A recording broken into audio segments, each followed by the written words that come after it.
আমি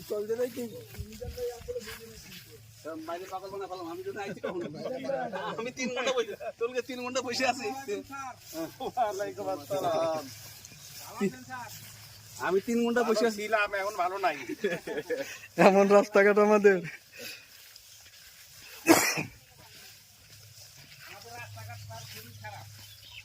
এটা কোনো ব্যাপার না, গাড়িটা ঢুকতে পারতেছিল না, এগুলো সমস্যা। ভালো হয়েছে।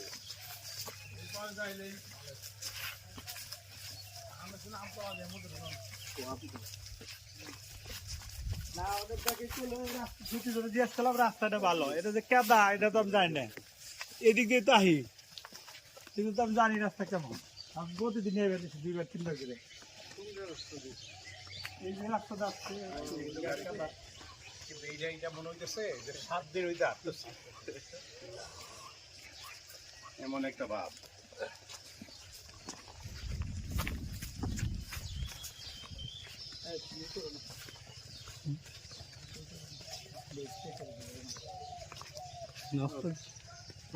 ভিডিও করে না।